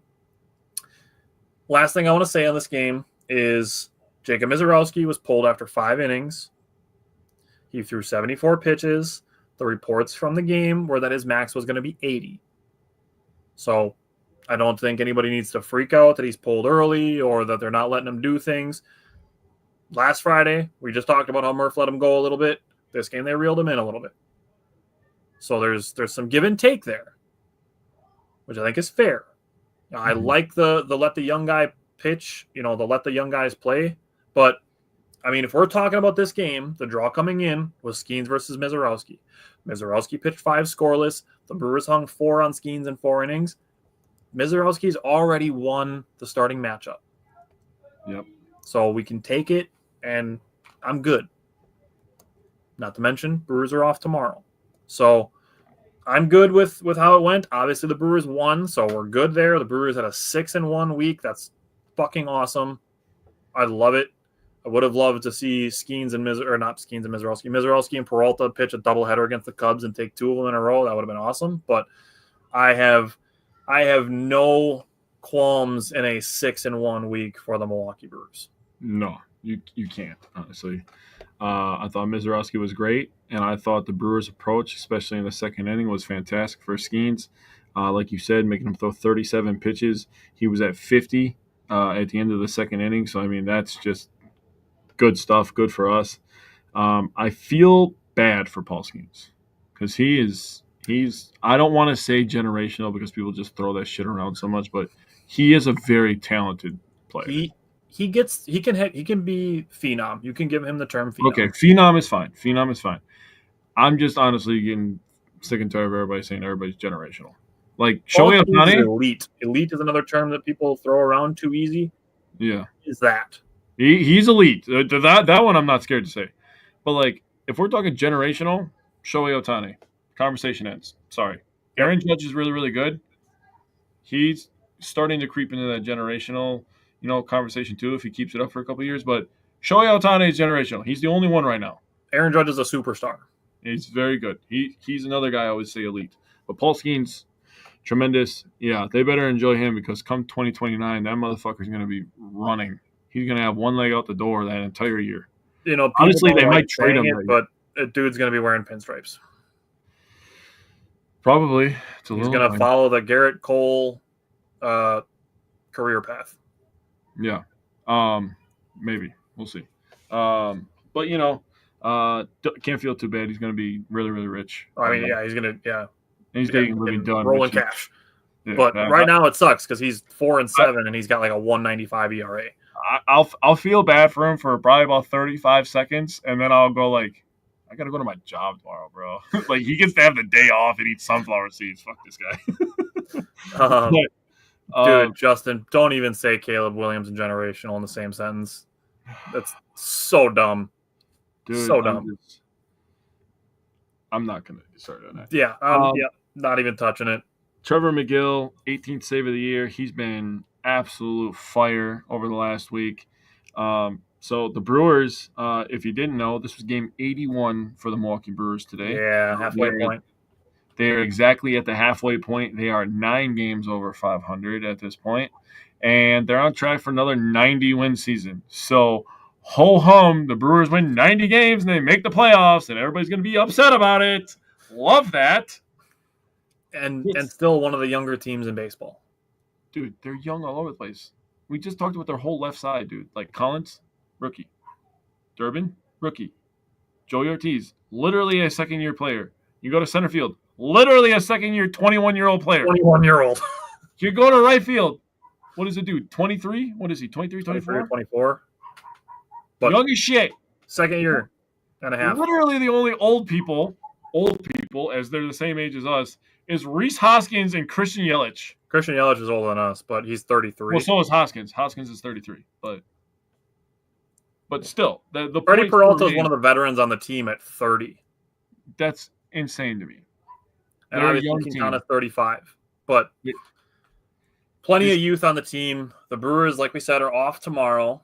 They have 3 games against the Rockies at home. Yes. Then they have off on Monday. And then next week we will have the first game of their series in New York against the Mets.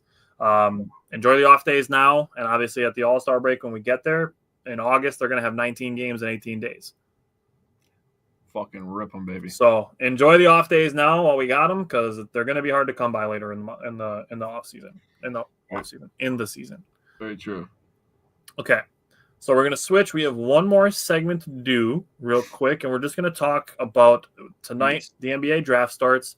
It's possible that the Bucks trade into the back of the first round. There's rumors that they're aggressively trying to. A couple of guys that I'd be interested in, like if Cedric Coward is available. Dude, Danny that's the Wolf guy. That's is the guy. available. When you think about a guy, I was like, dude, Cedric Howard's good as fuck. Yeah. So if we get to like 26, 27, 28, Woodruff, we did not throw out the update on him. He's pitching. He's doing a start in Nashville, and then knock on wood, his next start would be in Milwaukee. Yes, that was the latest word. If everything goes good with his next start, I don't know. Chad Patrick might be getting sent down. We don't know. That's just speculation because he seems like the guy in the hot seat right now. So we'll see what happens. But having Woodruff back at any capacity would be awesome. Yeah. Okay. So as it stands currently, the Bucks have pick 47. Jake and I each made 5 guys, that we would like at that 47th pick. And we can count them down. We can count them up. Connor said a realistic trade package for Holiday. Also don't think it's likely. I know he wants out. Honestly, I really only think the Bucks are going to be able to get him as if he gets bought out. Yeah, because they're not taking on it would have to be like Bobby, Pat, and I don't even know if there's another guy that they'd be able to throw in there to make that salary quite match. Yeah, because you're talking about, what is it, 33 mil or something 33. like that? Bobby and Pat would be 23. Yeah. And that's if Bobby opts in. Yeah. I mean, it's obvious. I mean, like you said, it's probably not happening. But, yeah, I saw that Drew Holiday is pretty pissed off. If he gets bought out, I would consider it an option. Dude, if Drew Holiday would come back, dude, it's on. That's all I'm going to say. Dude, if we can end in a scenario 2 years after getting Damian Lillard that we get Damian Lillard and Drew Holiday, that'd be interesting. Justin, we appreciate it. I appreciate it. I'll throw Justin's comment up here. He said he appreciates the insight on Wisconsin sports. He said, well, you guys are awesome. Hey, man, football season's just getting closer and closer, my man. Pretty soon be time to talk about, the Badgers football team. I'm still excited. I don't care what anybody says. I'm still excited for Badgers football season. And obviously Packers. I mean, the sky's the limit for this team. I got lots of thoughts on them, but we'll save that for, a couple months from now. All right. Give me your 5-1. So I couldn't force another guy in there. I'm sorry, dude. I only got 4.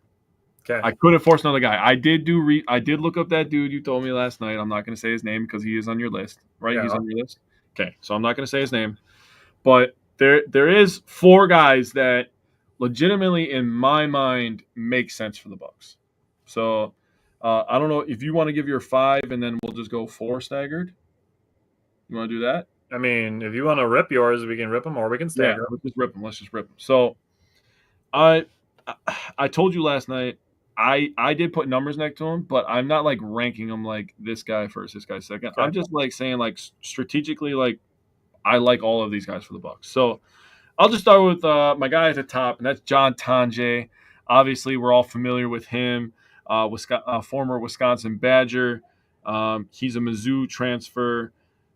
So stats last year, he averaged 19.6 points per game, 5.3 rebounds, 1.8 assists, 46% from the field, 38.8% from the three-point line. So he was striping, and 90% from the free throw line. So he was very close to a 50-40-90 season in his first year as a Badger, coming off honestly, just a really sad injury for him at Missouri. He was probably going to dominate there and then enter the draft last year. His fit. So I wrote down fit for all these guys. He's a 3-level scorer who can get hot quick and he can sustain it. I feel his shot making and creating is the biggest boost for me in terms of when you talk about bench play. Would really love it if you become a little bit better ball handler and playmaker. Obviously, with it looking like Kevin Porter Jr. is going to be leaving as he looks for a bigger payday, and Damian Lillard looking to be shelved for majority of the season, the Bucks are going to need a guy who can literally just put the lotion in the basket, which is a fun basketball term that I need to start bringing up more. The Badgers really are the Badgers. I would love him on the Badgers for another year, but the Bucks could really just use his 3-level scoring. He can get hot from transition threes. He can pull up mid range. He's got a little bit of a post game. He can get very crafty around the rim, which the Bucks could use. So John Tonje, people can call it a fairy tale. Makes a lot of sense for the Bucks roster. I just want to throw this out there because he is my number 5 on my list, so I'll just let you keep going. But if there's a way where the Bucks re-sign Gary Trent Jr. and draft on John Tonje, if they can mold John Tonje into a Gary Trent Jr. type player, that's a dream come true. Yeah, sure is. So then we get to my number 2, and if anybody knows me, I'm not a Marquette guy, but again, I give respect where respect is due, and Cam Jones is the second guy on my list. A 6'3", 202-pound combo guard, a guy who played primarily off-ball for most of his career, but with Tyler Kolek graduating to the NBA, now currently on the New York Knicks, Cam Jones was kind of forced into a new role last year. Yep. He averaged 19.2 points, 4.5 rebounds, and 5.9 assists. Shot 48% from the field, 31% from 3, and 64% from the free throw line. So you're going to look at that 31% from 3 and be like, he's not much of a shooter. Well, pause real quick, because in 2024, when he was playing off ball, he shot 40% from the three-point line. This guy can absolutely stripe it from beyond the arc. He shot 38% the year behind the three-point line the year before that. So this guy can shoot. I have absolutely no qualms. As a Marquette fan who watches games, we don't cover them on our show because we just, quite frankly, don't have the time. But as a Marquette fan who watches Marquette games, Cam Jones is a bucket. Just straight up just a bucket. I wrote down he's very good in the pick and roll. With no Dame or KPJ, they will need a guy who can run the pick and roll with Giannis. He's very decisive and good decision maker in the pick and roll, whether to pass or to shoot. Again, like Tyler said, this guy is straight up bucket. And something else that I wrote down is he plays a really good pace, and that's something that the Bucks could use as well. As they were one of the older teams in the league the last couple of years, getting a younger guy who wants to get out and run in this pace and space era that we are in, I believe that's a beautiful. That's a match made in heaven, honestly. If Cam Jones falls to the Bucks at 47, that'd be a great. I would love it. I think he's going to go in like the 29 to 40-ish area, but if he makes it, I'm on board. Yeah, that would be a tremendous pick. So my number 3 guy that I wrote on here is Sion James from Duke. He's a Tulane transfer, was a 4-year player at Tulane, transferred to Duke last year. Good year to transfer to Duke, just saying. 6'5", 218. I've seen him listed as 6'6", 220 and on other websites as well. He averaged 8.6 rebounds, 4.2 assists, 4.2 rebounds, 2.9 assists, 51.6 field goal percentage. He shot 41% from 3 and 81% from the free throw line. He's a multi-positional defender, so a guy the Bucks have been missing a POA defender. Talking about Drew Holiday, they've been missing a POA defender, a point of attack for people who don't know that term, for quite a while now. A guy that can really up the pressure. And if you watch any of our offseason stuff, that's one thing that I wanted to do is I wanted to up the defensive pressure, because if you up the defensive pressure, you get turnovers, you get runouts. You have one of the greatest generational, and I'm going to use generational with Giannis because he absolutely is that, especially on the fast break. He's a generational fast break player. You literally unguardable. You get more turnovers, you get more runouts, you get Giannis more easy buckets because he already works his ass off for all his other buckets because he's facing 5 guys at a time at some points during the game. So multi-positional defender. He can handle the rock a little bit. I think he needs to become a little bit more consistent as a spot-up shooter. He did miss some open looks when I was looking at it, and he's playing on a stacked Duke team. So he's going to get those looks if Giannis is on the floor with him, but he's not going to get those looks, without some of the star power and gravity, as Tyler brought up brilliantly this year, and then we both kind of just ran with it. The gravity that star players have, those off-ball guys have to hit those three-pointers. And He did get better every year with his three-pointer, and again, the 81% from the free throw line is a key thing for me because the Bucks, obviously with Giannis taking a majority of their free throws, they miss a lot of free throws as a team. So having other good free throw shooters and three-point shooters around Giannis and a guy who can play defense makes total sense to me. Now, my last one was a hot topic last night as we were talking because I call him the best shooter in the draft. Tyler has another guy on his list who might be the best shooter in the draft, and he has the stats to prove it. I'll just say you were very convincing last night. But Kobe Bray from Kentucky, he's a transfer from Dayton. There's a lot of Kentucky guys on this list, just forewarning. Between the two of us, lots of Kentucky on here. Kentucky always gets talented players. 11.6 points per game, 3.2 rebounds, 1.3 assists. He shot 47% from the field and 43.5% from the three-point line. If you think that's ridiculous, you better just hang on to your chair. 91% from the free throw line. He's an elite shooter.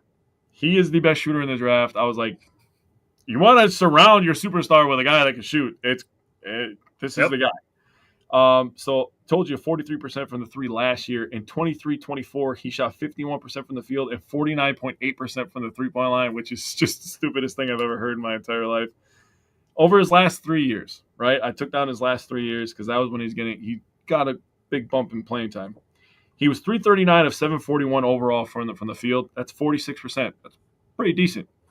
When you consider that 243 of his 500, he made 243 of his 550 three-point shots at 44%. He shot 44% from three over the last 3 full college basketball seasons. I did some more numbers. That'll do. Of his 339, 96 of them were two-point shots. That's 28%. That means 72% of his shots were behind the three-point line. AJ Green-ass stat line. This dog literally is on the court to freaking shoot the ball. That's it. Connor asked, bigger need for the Bucks, wing or guard? I mean, you're going to see it reflected in mine. I think it's wing. Honestly. So I think Sanjay and James could play wing, but that's fair. That's fair. Who is your number one priority in free agency? It was wing. For the Bucks, who is your number one priority in free agency? Oh, God, I don't even have my list. I mean, I had a bunch of guys. It was really just retooling and getting a little bit more athletic on defense. Okay, but is there one specific guy that you would like to see brought in or brought back? Or brought in, yeah. It was wing. No, it's not. Who did I have? Both of us, we had the conversation that our number one priority is Gary Trent Jr. Oh, yeah, you're right. That's a good point. Gary Trent Jr. is a guard. So if he is brought back after that, the need becomes wing. I was thinking more so of my trades with Bridges and I agree.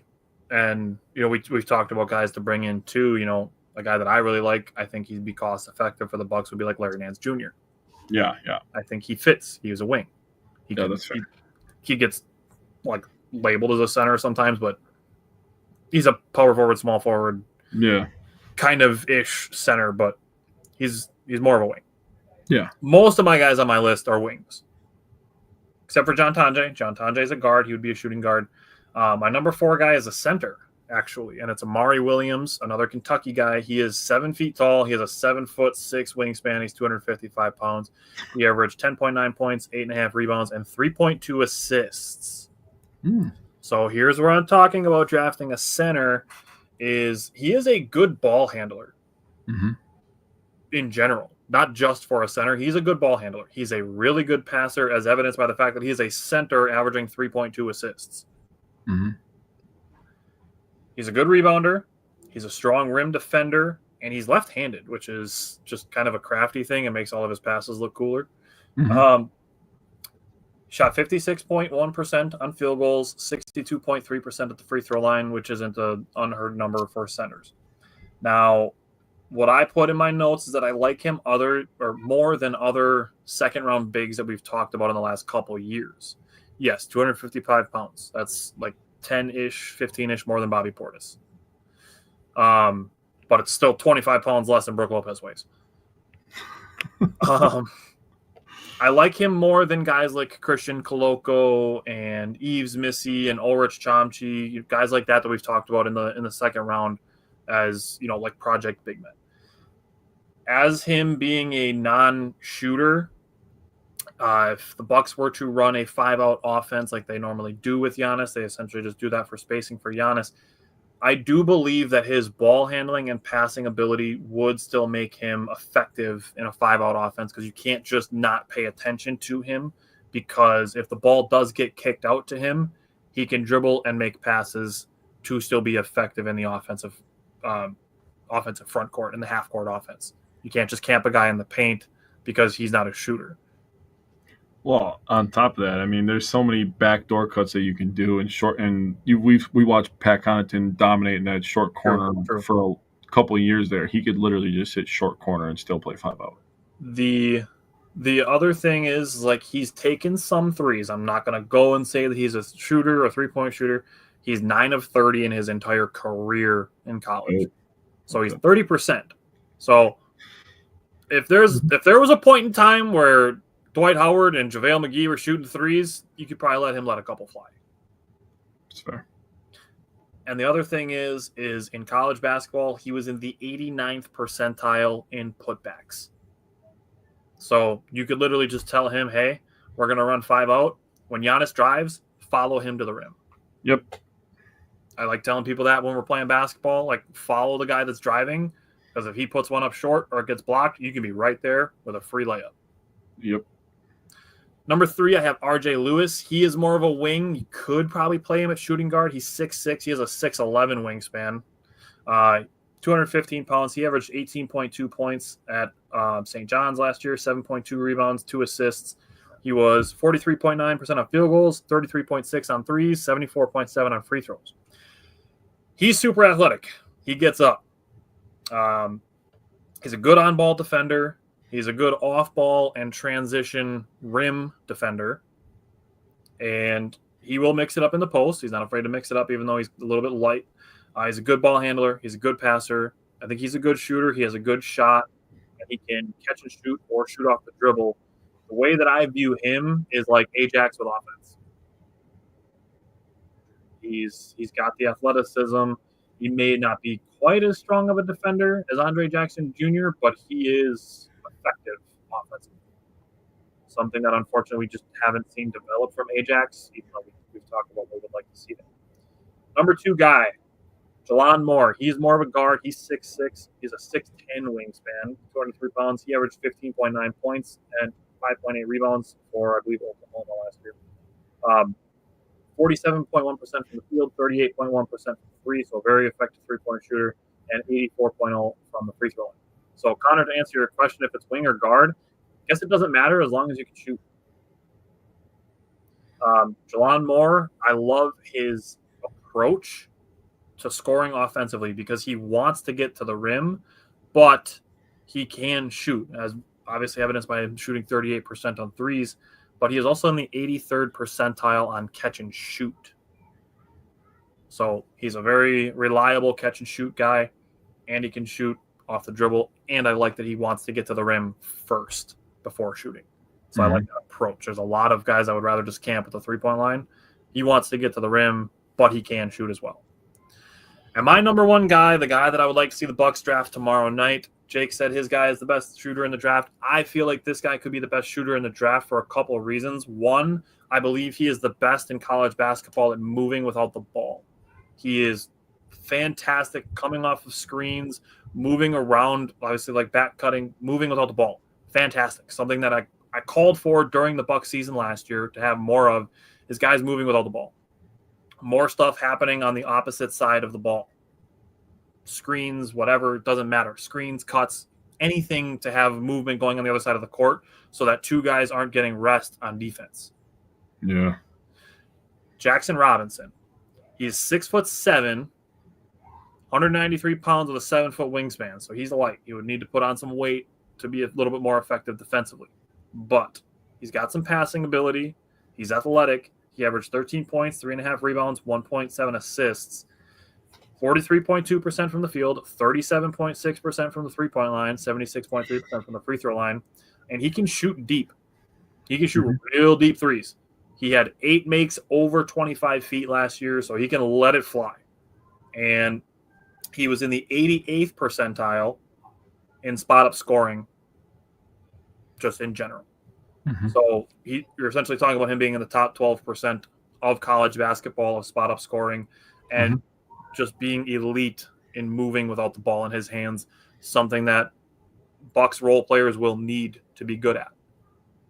If you're picking somebody, having somebody who can be effective without the ball in their hands or being effective in a 5-out offense or both, that's something that I would like to see from the Bucks with the number 47 pick tomorrow night. So other guys are definitely potentially interested in, guys to keep the guys to keep eyes on. A guy like Elijah Martin, he's more of a point guard. I would throw out Chucky Hepburn. Obviously, we as Badgers fans know Chucky Hepburn. To me, I view him basically as like Malcolm Brogdon 2.0. A little bit slower, but good defender, good ball handler. He can shoot. That's how I view Chucky Hepburn a little bit. So maybe he's an option for the Bucks. So there's some options for the Bucks at 47. Keep an eye if they try to trade into the draft tonight. They might try to do something with Brooklyn because Brooklyn now has 6 first-round picks. Yeah. We'll see what happens with the Bucks tonight if they do anything. Other than that, they have the 47th pick tomorrow night. And no Brewers tomorrow. So we will be back next week with 5 Brewer games, and we'll talk about the Bucks draft pick, whoever it ends up being. And then we're about a month away from the MLB trade deadline. So we'll be getting to work on that soon as well. So other than that, thanks everybody for tuning in, commenting, interacting, and engaging. We appreciate it. And we will see you guys next Wednesday. Yes, Justin, 6 picks is wild. That's like Jason Kuski.